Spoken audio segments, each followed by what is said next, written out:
मातेचा लेक तो मराठ्यांचा राजा होता. भवानी मातेचा लेक तो मराठ्यांचा राजा होता. झुकला नाही कोणासमोर शत्रूंचा तो बाप होता. झुकला नाही कोणासमोर शत्रूंचा तो बाप होता.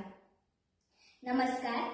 सर्वात प्रथम मी शर्वी शांबा नाईक तुम्हा सर्वांना शिवजयंतीच्या शुभेच्छा देऊन त्या पुण्यात्म्याला वंदन करून माझ्या भाषणाला सुरुवात करते. सुमारे 400 वर्षांपूर्वी माता जिजाऊच्या पोटी जन्मलेला निरागस बाळ म्हणजे शोभा.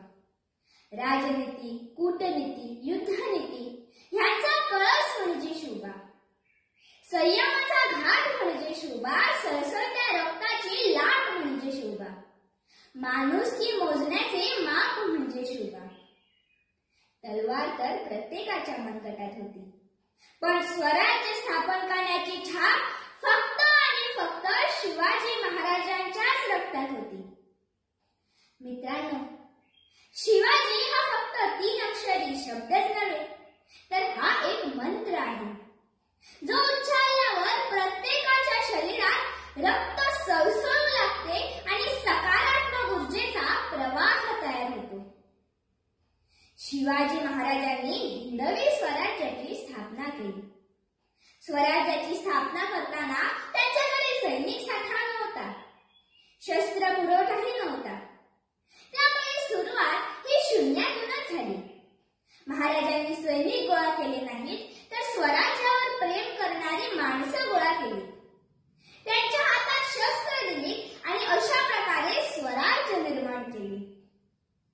शिवाजी महाराजांनी अनेक गड किल्ले जिंकले, पण कुठेच आपलं नाव लावलं नाही.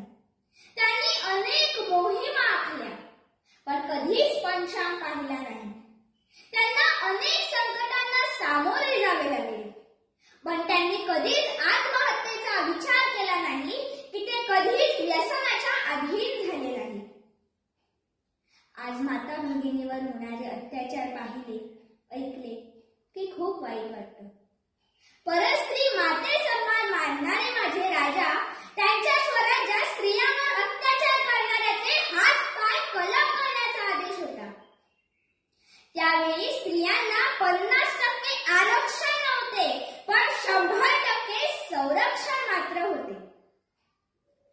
सूरज की तो बात छोड़ो, चमकना उसका काम है. सूरज की तो बात छोड़ो, चमकना उसका काम है. जिसने मानव जाति को चमकाया, शिवाजी उसका नाम है. जिसने मानव जाति को चमकाया, शिवाजी उसका नाम है. नव्हते खासदार, नव्हते आमदार, पण सुखी होता संसार, कारण राज्य होते शिवाजी महाराजांचे. 400 वर्ष होऊन गेली, तरीही शिवाजी महाराजांची चरित्र आम्हाला आजही प्रेरणा देतात. आपल्या देशाच्या संरक्षणासाठी गरज आहे असे शिवाजी निर्माण होण्याची, आणि असे शिवाजी निर्माण होणे काही अशक्य नाही. त्याच्यासाठी मनगटात ताकद हवी आणि हृदयामध्ये देशभक्ती हवी. मग बघा कसे घराघरात शिवाजी तयार होतात. शेवटी मी इतकंच म्हणेन, जिंकून दुनिया सारी सिकंदर इथेच रडला होता. जिंकून दुनिया सारी सिकंदर इथेच रडला होता. लाख मोलाचा माझा राजा बादशहाशी याच मातीत लढला होता. लाख मोलाचा माझा राजा बादशहाशी याच मातीत लढला होता. जय